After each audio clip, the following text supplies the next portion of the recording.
Donde las disciplinas del diseño se cruzan y dialogan, surge un espacio de encuentro para todos. Desde los pasillos de la Escuela de Arquitectura y Diseño de la Católica, entre planos, maquetas y creatividad, nace un punto de encuentro. Bienvenidos a tu espacio. Ahora comienza Espacio Común.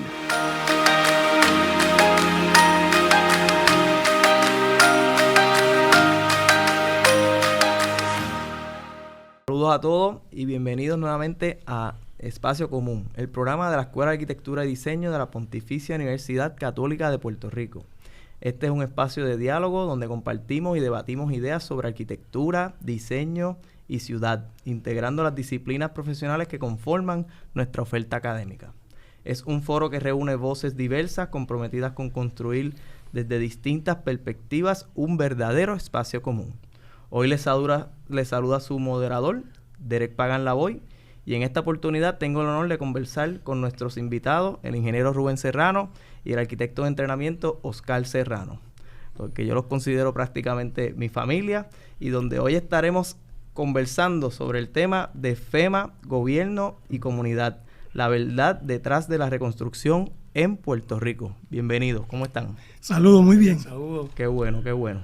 Bueno, pues para empezar, y primero que todo, ¿verdad? Vamos a hablar un poquito sobre la trayectoria del rol. Me gustaría que cada uno, ¿verdad?, brevemente se presente y nos explique cuál fue su rol dentro de los procesos de recuperación tras los eventos del huracán María, los terremotos y el huracán Fiona también. Así que... Mira, saludos y bendiciones para todos los que nos van a estar, ¿verdad?, nos están viendo y nos están escuchando. Para mí fue una experiencia muy linda, única y totalmente distinta a los años de experiencia que tuvimos antes, ¿verdad? Como ingeniero, especializado prácticamente en la construcción, en la farmacéutica. Fuimos a aprender muchas cosas. Prácticamente vinimos a hacer ese enlace entre los municipios y las agencias de gobierno a las cuales pues, habían sido afectadas por los distintos desastres, entiéndase María, los terremotos en el área sur, Fiona, dos eventos, ¿verdad? María y Fiona muy parecidos. Lo que pasa es que el último trajo una cantidad de lluvia considerable, causando más daño a lo que ya María había ocasionado, especialmente en las áreas de carretera, embankment, todas esas áreas. Lo que hacíamos era prácticamente desde el principio ser ese enlace con el municipio para ayudarlo a desarrollar, a capturar primeramente los daños ocasionados por los distintos desastres, y a través del gran portal, que es el sistema, ¿verdad?, operativo que utiliza FEMA para desarrollar así los proyectos, llevarlo a su ejecución final, entiéndase a la obligación de fondos. Prácticamente eso fue lo que hicimos. Yo tuve varias posiciones distintas, ¿verdad? Ocupé varias posiciones como inspector de proyectos, luego con lo que te acabo de decir, que es la sigla en inglés PDNG, que viene siendo el Program Delivery Manager, que es ese agente entre el municipio, la iglesia, la institución de base de fe y FEMA, pues recogíamos todos esos datos. También estuve como esa persona que tuvo a cargo un sinnúmero de PDNG, donde ayudaba a que todas las directrices que venían de FEMA a nivel central, pues bajaran y llegaran como tenían que llegar, ¿verdad? Okay. La información correcta, las nuevas directrices que comenzaron a desarrollarse a la medida que íbamos avanzando. Recuerda, María fue algo que nunca nosotros habíamos experimentado. No estábamos preparados. Y cuando llegamos, ese grupo de, por lo menos te puedo hablar, en el área de Ponce, esos primeros 60, entre ellos ingenieros, arquitectos, abogados, un sinnúmero de profesionales. No había trabajo, fuimos ¿verdad? Empleados por FEMA, pero cuando llegamos allí pudimos ver que no sabíamos absolutamente nada de lo que era el proceso federal. Ahí aprendimos y ahí comenzamos a desarrollarnos esos primeros, yo diría que 6, 7, 8 meses en el programa como tal. Y Oscar, acá, ¿cuándo fue que comenzó tu trayectoria? Yo sé que tú te habías graduado recientemente ese año, entonces viene la emergencia en septiembre. Literalmente yo me graduó el junio del 2017 y el huracán impacta la isla para septiembre de 2017. Eso fue como que mi primera experiencia. Yo estaba en unos internados en ese momento, en compañías de diseño, pero también de diseño interior. Eso, cuando ocurre el huracán María, fue algo sumamente masivo. Y yo estaba en ese job search de prácticamente eso mismo, buscar trabajo.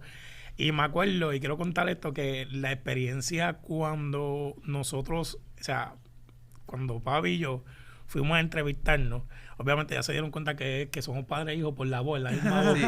Pero, y otra cosa, papá, no me puedes dejar hablar un segundo porque papi habla más que yo. Pero cuando nosotros fuimos para esa entrevista de trabajo, fue bien impactante, mano. Cuando nosotros íbamos de camino para Ponce, me acuerdo que papi y yo estábamos viendo todo y estaba como si literalmente hubieran quemado. Era todo seco. Entonces, en el tema de esa primera experiencia de trabajo, pues cuando a mí me están entrevistando, quiero contar esto que para mí fue bien gracioso, se va la luz. Y yo hago una entrevista con un flashlight, literalmente. Y tocó esto para secundar algo que papi estaba diciendo, y es que cuando nosotros llegamos ahí, literalmente fue bien impactante. Y cuando nosotros empezamos a trabajar y entramos de lleno a esa posición, tanto yo, papi, yo como yo, estábamos asumiendo esa misma posición, que era Program Delivery Manager, que no es otra cosa que el enlace principal entre el gobierno federal, o sea, FEMA, y los municipios y los aplicantes. Nosotros vimos que literalmente nosotros no estábamos preparados para esto. Esto era algo nuevo para cada uno de nosotros. No solamente para nosotros los profesionales, sino también para el pueblo. So, fue bien impactante. Una incertidumbre sumamente fuerte, pero a la misma vez, te quiero decir que la gente estaba en unos ánimos, ¿cómo se dice esto? Con un nivel de responsabilidad de mover a Puerto Rico hacia adelante, ¿me entiendes? Sí. Entonces, cuando en tu pregunta de cómo fue mi experiencia, fue un learning curve. O sea, mi formación es en la arquitectura, pero todas las demás cosas, todas estas reglamentaciones federales que tuvimos que aprender para que los proyectos se llevaran a cabo adecuadamente, también fue bien impresionante. Y pudimos ver muchísimas cosas, pudimos ver frustraciones, pudimos ver, fue una montaña rusa de sentimientos cuando empezamos a trabajar con los municipios, porque podíamos entender que los municipios también era algo nuevo para ellos. O sea, esto se iba del scope de trabajo de un municipio, ¿verdad? En el día a día. So, sí, contestando a tu pregunta, para mí ha sido una experiencia sumamente gratificante en términos de todo lo que nosotros hemos tenido que aprender. Pero también, como yo siempre le digo a las personas que me dicen, mira, ¿cómo tú te sientes el haber trabajado en FEMA? En el caso mío, yo sigo siendo reservista de FEMA. Yo le digo, para mí es un trabajo meaningful. O sea, yo siento que este trabajo tiene un propósito, ¿entiendes? Y para mí fue de verdad que una experiencia bien buena. Antes de seguir, también quería mencionar que Oscar Serrano es egresado, exalumno de nuestra universidad, ¿verdad? Un tremendo dato para tener. Pues en el año de vida que yo he tenido antes del huracán María, quizás lo más vivo que habíamos tenido era George, que fue en el 98, si no me equivoco, exacto. Pero entonces, obviamente María fue algo de un impacto enorme, ¿verdad? Es quizás el huracán en tiempos modernos más fuerte que ha pasado por Puerto Rico. Y entonces queríamos, ¿verdad?, entrar ahora un poco en el tema del estado inicial de Puerto Rico, ¿verdad? Desde su experiencia en el campo, cómo describían el estado real de la isla inmediatamente después de estos eventos, y qué fue que los más, ¿verdad?, les impactó al trabajar directamente al comienzo, ¿verdad?, con las comunidades. Eso, para mí lo más impactante fue la debilitación de la infraestructura. O sea, eso fue como que el choque más grande, estábamos completamente incomunicados. Pero obviamente teníamos un sistema energético que ya estaba comprometido, ¿me entiendes? So, era una incertidumbre y de cómo íbamos entonces a atacar esto. son desastres bien distintos, ¿verdad? El huracán María fue uno de sin precedentes en Puerto Rico, pero atacó la infraestructura, pero atacó todas las áreas. O sea, como estaba diciendo Papi ahorita, edificios, parques, carreteras, escuelas. Pero entonces cuando venimos con el terremoto, es como que un monstruo completamente distinto, es algo bien distinto, o sea, y crea una estabilidad bien fuerte, porque ahí ataca bien fuerte las escuelas, o sea, que están completamente debilitadas, también carreteras, comunidades completamente desplazadas, o sea, fue bien fuerte. Entonces, para el huracán Fiona, Papi te puedo hablar de eso, porque en ese momento yo estaba atendiendo un desastre fuera en la nación. Pero también cuando yo llego a Puerto Rico poco después de Fiona, lo que vi es que fue como un remate, ¿verdad? De todas estas cosas que se han ido trabajando, pero que aún así sus fundamentos están debilitados, ¿me entiendes? Sí. Entonces, pero sí, el estado inicial de Puerto Rico, ¿verdad? Para ir a tu pregunta, como te digo ahorita, había no una desconexión, es más como que no teníamos la capacidad en ese momento, no solamente administrativa, no solamente gerencial, sino en el peritaje de cómo atender estos desastres, ¿me entiendes? So, fue un learning curve para los municipios. Quizás entender el impacto que había tenido. Claro. Y también de la manera en cómo se iba a trabajar, porque no es una tarea que a diario hace un municipio, ¿me entiendes? Sí. Mira, el problema mayor, yo entiendo que fue que María, al pasar por Puerto Rico, crea todo este daño donde ya había una economía fracturada. La economía de los municipios estaba bien limitada. Y te hablo de municipio porque es el agente al que nosotros le dábamos el servicio. Buscábamos darle todo el servicio posible. Yo tuve la oportunidad de ir a esas primeras reuniones.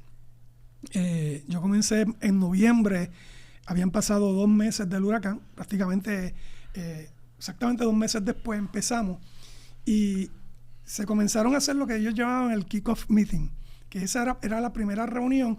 Luego eso cambió al Recovery Scoping Meeting, que viene siendo como lo mismo, pero ya en Fiona fue distinto. Pero cuando tú vas a María, tú comienzas a ver muy de cerca el sentimiento que había en los alcaldes, la tristeza, cómo voy a resolver esto, porque estamos hablando que no hay luz, no hay agua, en sectores se tardó casi un año en llegar, sí.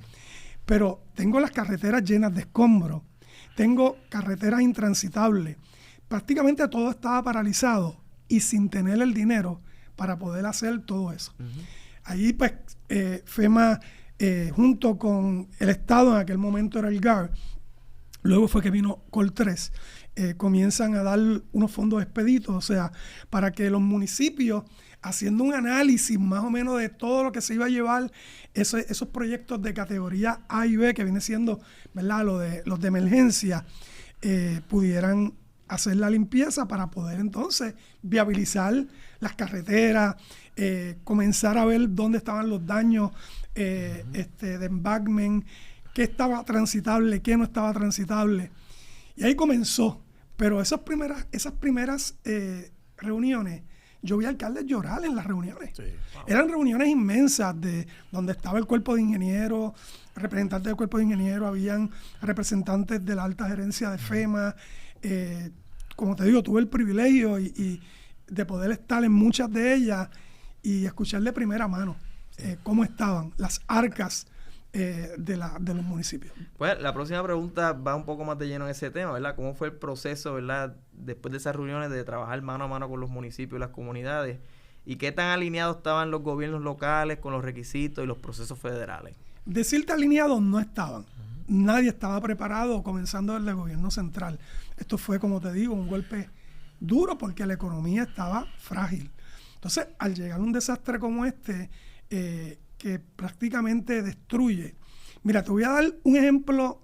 Nosotros comenzamos a recuperar, a hacer la inspección para recuperar lo que se llama el Need Assessment. O sea, lo que vamos, ¿qué daño hay? El municipio te dice, mira, vamos a este lugar para que recopilarte los daños que ocasionaron.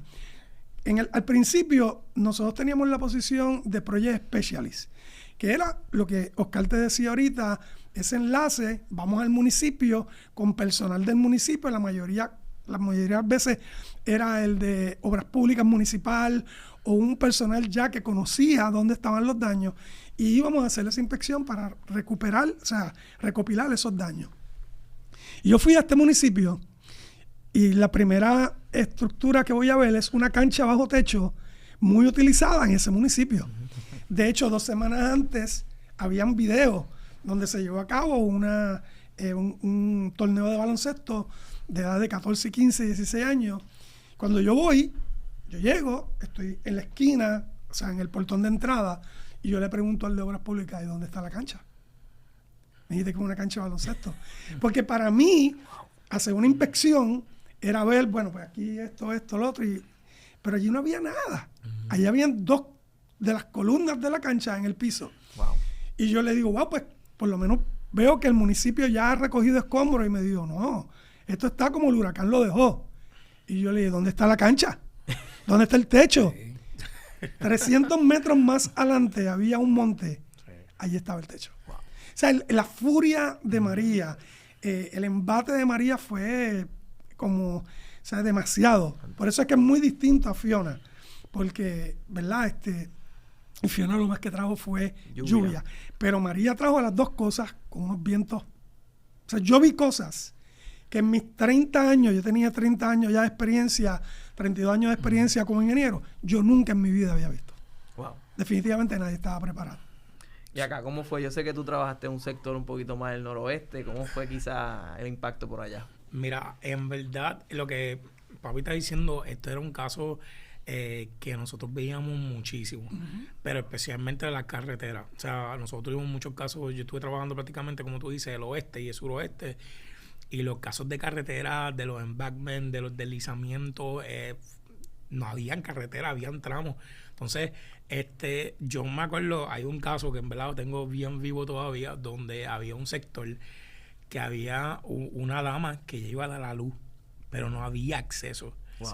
Entonces, fue bien impactante porque vi como no solamente el municipio, ¿verdad? Fue bien responsable, bien diligente, pero también la Guardia Nacional, que en ese momento estaba trabajando y para atender esos casos. Pero sí fue bien impactante nosotros llegar a estructuras donde no está el techo completamente. Pero eso a nivel recreativo fue bien fuerte y yo sé que tuvo mucho impacto en las comunidades porque había muchas facilidades familiares. Había muchas facilidades recreativas que eran de comunitarios. So, esos muchachos no pueden ir a jugar pelota. Esos muchachos, esas comunidades, que esa era su única diversión, ir a jugar baloncesto. O sea, fueron cosas que chocaron y eran bien fuertes. Pero una de las cosas, ¿verdad? Como tú preguntabas, ¿cuán alineados estaban? En verdad, no estaban alineados. O sea, habían una... Y cuando digo que no estaban alineados es que no había una conexión directa porque esto era nuevo para todo el mundo, ¿me entiendes? Una desconexión.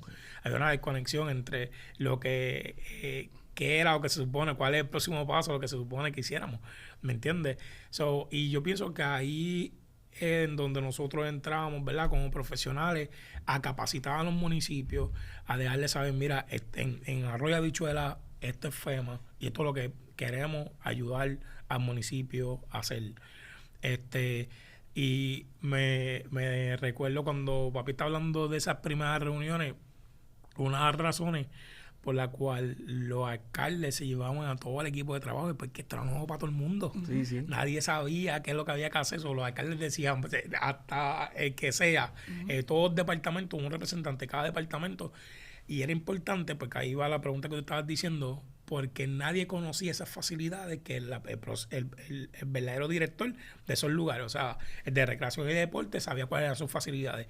Pues él verificaba y decía, traía a la mesa, mira, Oscar, estos son los daños que nosotros tenemos. Venía el de carretera y también traía, estas son todas nuestras carreteras municipales, esto es estatal, esto trabaja de Estado, estos son los daños que tenemos.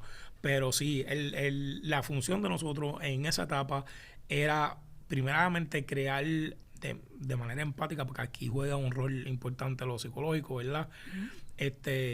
crear esa conexión entre el gobierno federal y el municipio y el Estado cuando después se involucró, pero también capacitar al municipio y dejarle saber, mira, yo sé que esto es nuevo para ti, pero vamos a trabajarlo juntos, ¿entiendes? Bueno, y para entrar, la última pregunta quizá antes del break, los objetivos, ¿verdad?, de la reconstrucción, quizás esos primeros milestones que se querían tocar, ¿verdad?, cuando entra la emergencia, desde la perspectiva de FEMA y el gobierno federal. ¿Cuál era la meta principal, ¿verdad?, en la reconstrucción y hasta qué punto se buscaba reconstruir lo existente versus quizás transformar o mejorar la infraestructura? Mira, yo creo que primeramente tenemos que dejar claro algo, que desde el alcalde hacia abajo, todo su equipo de trabajo, incluyendo los empleados de FEMA y del gobierno, todos éramos sobrevivientes, porque todos estábamos sin luz, todos estábamos... Y uno de los problemas más grandes es que todo esto que se hace para llevar un proyecto desde su comienzo, desde que se recopilan los datos de los daños hasta su obligación, todo se hacía por un sistema en computadora. Y al no tener luz, lo primero que el municipio enfrenta es, tenemos el personal para limpiar y ver los daños como tal, porque había que limpiar para llegar a accesos, o sea, que estaban bloqueados, poder limpiar esas carreteras. Lo primero que se da, yo digo como un escollo bien difícil, es que no había el dinero y FEMA entonces tiene que habilitar, como te dije ahorita, ese fondo expedito a los municipios para que ellos puedan abrir camino, para que entonces se pueda ver en grande escala lo que estaba ocurriendo. Desde el principio FEMA siempre en todo lo que es su política deja claro que esos fondos públicos que se iban a estar estableciendo iban también a contar con una ayuda de mitigación para que ese daño que había ocasionado el huracán pudiera repararse en una condición mejor a la que estaba anteriormente. Por lo menos eso es uno de los milestones que siempre se ha tenido y que se ha ido perfeccionando y mejorando en el camino, porque vuelvo y te digo, como dijo Oscar, nadie estaba preparado para esto.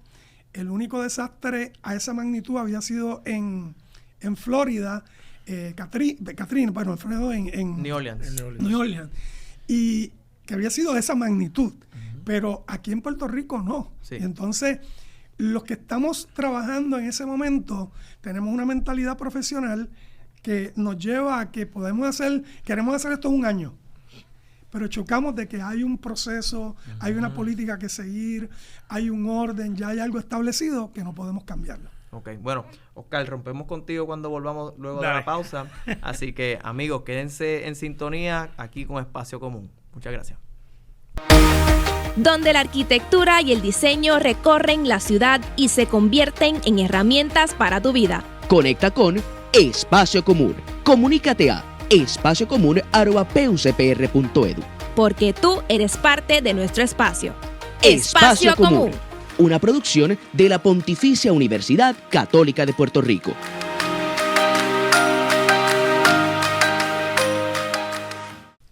Bueno, aquí estamos de vuelta en Espacio Común, donde estamos hablando de FEMA, del gobierno. Ya dimos un poco del trasfondo, ¿verdad?, de cómo fueron esos primeros inicios de la reconstrucción. Ahora vamos a entrar un poco en la etapa de mirando hacia atrás. Ya estamos cerca del marco de 10 años del huracán María.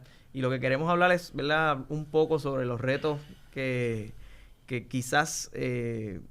principalmente vimos al comienzo, que quizás no estábamos preparados, y luego, ¿verdad?, entrar un poco en la conversación de cuán preparado quizás está Puerto Rico para un evento futuro. Bueno, la última vez no pudimos cerrar con Oscar, así que rompemos contigo ahora. Principalmente, ¿verdad?, mirando en retrospectiva, ¿cuáles fueron los mayores retos o desaciertos que identificaron durante el proceso de la reconstrucción en Puerto Rico? Mira, había un gran volumen de proyectos en ese momento. Yo creo que el país no había tenido, no se había encontrado en ese escenario hace muchísimos años.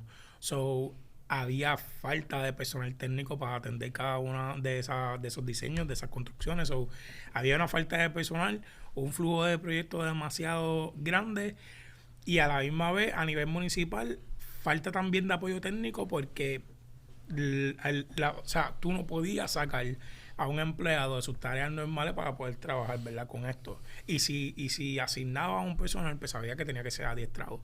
So, otro reto que vimos durante el proceso, y uno de los que yo considero que fue el más retante, lo que es permisología y lo que son cumplimientos, especialmente ambientales. O sea, cuando un proyecto, acuérdate que a pesar de que tú seas una emergencia, o sea, cada proyecto tiene que estar en cumplimiento. O sea, y aquí entra otro papel bien importante, y es las reglamentaciones federales con el CFR. Y aparte de eso, pues también con NEPA, con ambiental, con uno de los que yo considero que también fue uno de los procesos que yo decía, esto es un filtro, el histórico. Cuando una de las estructuras que teníamos que trabajar, que para mí, yo creo que fue una de las etapas que más me disfruté como arquitecto, porque yo estaba viendo los edificios históricos y eso. Cuando entramos en procesar esos proyectos dentro de la organización en FEMA, pues era complejo porque había una serie de cumplimientos que tenían que estar. Y pues eso en mi perspectiva fue una de las cosas que más fue de los challenges más grandes que tuvieron los municipios y las agencias gubernamentales, en cómo todos estos proyectos de reconstrucción pues realmente pudieran lograr una obligación de fondos expedita o lo más rápido posible. ¿Entiendes? Y ahí entran muchísimos factores. La gente quizás, para conocimiento de las personas, cuando tú creas un proyecto dentro de FEMA, cada uno de esos proyectos pasa por distintas fases y evaluaciones y quality, y entre ellos pues tú vas a ver lo que es las evaluaciones de la mitigación que se va a hacer para ese proyecto, pero una de las cosas van a ser si esas facilidades son aseguradas, si eso está en cuerpos de agua. O sea, cada proyecto es único. Nosotros siempre decíamos que cada proyecto dentro de la agencia era único porque tiene sus propias, ¿verdad?, características. Pero uno de los retos más grandes, de mi perspectiva, era cuando teníamos que llegar a la etapa de cumplimiento. Ok. En su perspectiva, Rubén. Es lo mismo, yo entiendo que es lo mismo. Una de las cosas bien importantes, Oscar la acaba de decir, fueron los seguros. Las empresas aseguradoras entraron en litigio con todos los municipios porque era mucho dinero, mucho dinero. Y entonces yo te puedo decir que hasta hace poco se pudieron, algunas de las aseguradoras con el municipio pudieron llegar a acuerdo, hasta hace poquito, o sea, de María, y han pasado ya, ¿cuánto tiempo? Casi 10 años, como tú acabas de decir. Eso fue un factor, y el cumplimiento, el proceso que conlleva ese proyecto desde que se hace la recopilación de los daños, se mete al sistema, pasa por la evaluación del que los va a costear como tal, que es el CRC. Luego por ahí sigue un proceso de mitigación, qué factores de mitigación se pueden añadir.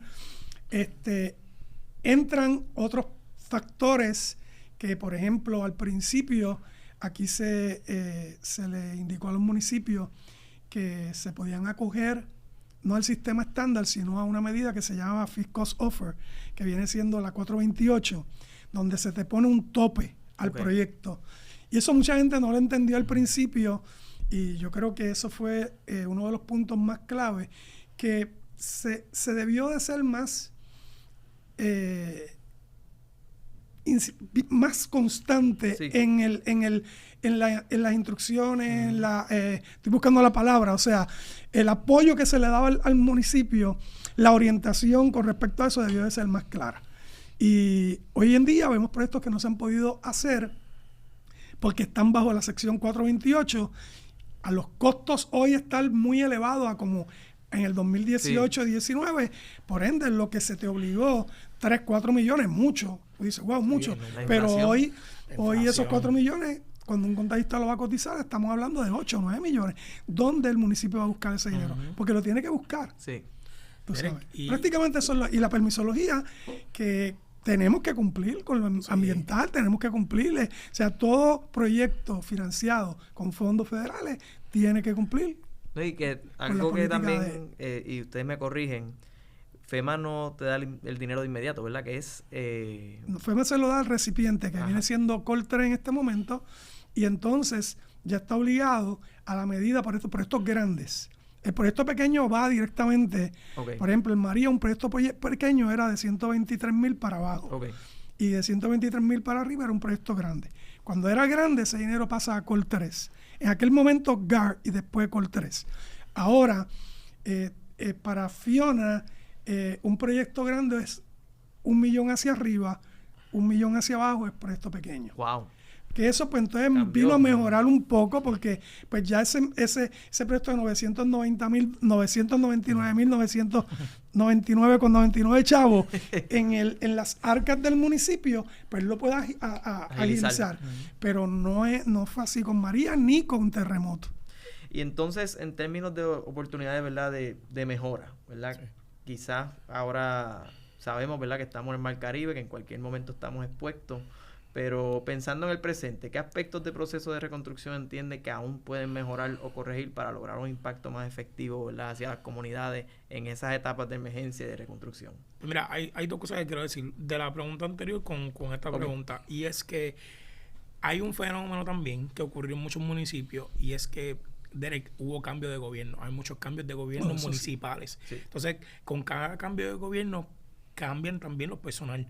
So, cuando eso ocurre, para FEMA es un challenge bien grande y también yo sé que para Col3, porque tenemos que adiestrar ese personal nuevo. Ahora, en esta pregunta que estaba haciendo, una de las cosas es cómo podemos lograr estandarizar unos procesos que sabemos que cuando ocurra otro próximo desastre lo tenemos que trabajar de la misma manera. FEMA ya provee unos templates, Unos guidelines y unos templates, unas hojas en donde tú vas a documentar cada uno de tus daños. Yo creo que una de las cosas que en un momento dilató mucho el proceso es que el municipio no sabía cómo documentar esos daños y pues esto, tanto FEMA como el gobierno te capacita a cómo hacerlo. Cosas que podemos mejorar, oportunidades, seguir impulsando a los municipios a estandarizar sus procesos en recuperación de desastres, seguir con educación continua con su personal de cómo manejar los desastres y adiestrando ese personal, porque realmente esto es algo a nivel gerencial, es bien sistemático. O sea, la misma documentación que vas a necesitar, que necesitaste para María, la vas a necesitar ahora. Yo pienso que esa es una de las maneras que nosotros, las oportunidades que pudiéramos tener. Y seguir, ¿verdad? O sea, fortalecer esas oficinas de recuperación en los municipios y nuevamente equipándolos capacitándolos en cada uno de esas áreas de recuperación. Está bueno. ¿Y acá? ¿Qué usted cree? Yo pienso que se tiene que ya cada municipio tener esa oficina ya lista. Sí. Okay. Hay municipios que todavía, yo te diría que de los 70 y pico municipios que hay, yo creo que menos de la mitad la tienen. Wow. Que tienen allí unos ingenieros, tienen unas personas capacitadas. Aquí se funcionó mucho contratando empresas privadas para, ¿verdad?, consultores. Pero si tú como municipio tienes ya esa infraestructura allí, ese personal adiestrado, con los templates, como dice Oscar, o sea, con todo lo que se utiliza. Esto es un procedimiento estándar que se está haciendo continuamente en cada desastre, no importando el desastre que sea. Porque, pues, aunque nosotros... Una de las cosas que nos afectó mucho también fue que luego de un huracán como María viene un terremoto en el área sur que afectó a muchos pueblos del sur, muy distinto, ¿verdad? La forma en que se estaba llevando el proceso, pero la manera estándar de FEMA llevarlo era la misma. O sea, era si yo llego a tener como municipio ese equipo de trabajo ya, que mira, inmediatamente que ocurra un desastre, tiene que salir gente a la calle, tiene que salir gente a recopilar los datos del desastre, tienes que tener ya ese equipo secretarial o administrativo que pueda introducir esos datos en el sistema para que cuando llegue FEMA o el personal de FEMA ya tú puedas deliberar, o sea, entregarlo y el proceso comience rápido, inmediato y no se dilate. ¿Esa oficina es solamente del municipio o trabaja también regional, verdad? Varios sectores. Municipio nada más. Municipio. Y importante, Derek, esto está accesible para todos los municipios, el ser adiestrado. O sea, cualquier municipio que desea adiestrarse, tanto Coltré como FEMA, si ellos lo solicitan, ellos van a ir a los municipios a adiestrar a su personal.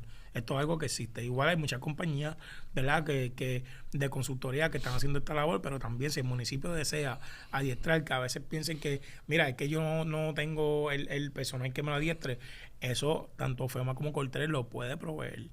So, eso es bien importante. Oye, es bueno recalcar que Coltré también tiene un equipo muy parecido de personal técnico capacitado en el área financiero, en el área de, ¿verdad?, de los grants, en el área de la construcción. O sea, este personal está continuamente, semanalmente, reuniéndose con los municipios. Pues, ahí va la línea, ¿verdad?, de la próxima pregunta, ¿verdad? La capacidad profesional de Puerto Rico. En términos de capacidad profesional, nosotros, ¿verdad?, las estadísticas nos dicen que nuestros profesionales se los están yendo, que al momento, ¿verdad?, de una emergencia, pues estos profesionales es vital tenerlos de inmediato a la mano. Entonces, Puerto Rico ahora mismo cuenta con suficientes arquitectos, ingenieros y otros profesionales, ¿verdad?, de first responder a ese tipo de emergencia para enfrentar reconstrucciones de gran escala.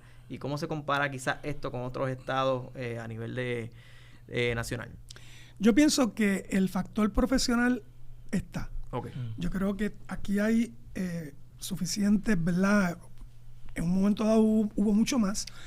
Pero si algo yo te puedo decir es que el equipo de trabajo que estaba con nosotros acá en el área azul, y Oscar te puede hablar del equipo de trabajo de él, eran profesionales, gente capacitada, con un conocimiento, que en un momento dado yo le dije a un jefe de FEMA, si a nosotros se nos diera eso, acá, nosotros hubiésemos corrido eso de otra forma, sin menospreciar las dos, ¿verdad?, como está organizado FEMA ahora mismo.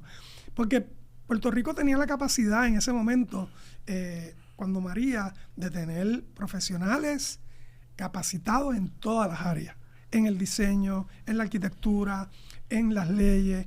Inclusive, yo creo que se fortaleció mucho más lo federal, ¿verdad? Porque no todo el mundo tenía esa experiencia. Y los que estábamos allí, que ya teníamos experiencia en la construcción, fuimos adiestrados en eso. Pero definitivamente yo creo que el personal está y se puede trabajar. Derek, nosotros, el factor profesional nunca fue un problema. Puerto Rico tiene una batería de profesionales excelente. La diferencia de nosotros y otros estados era simplemente una. Era el dinero que teníamos en la arca. No teníamos dinero. So, es bien importante que la gente sepa que FEMA es un programa de reembolso.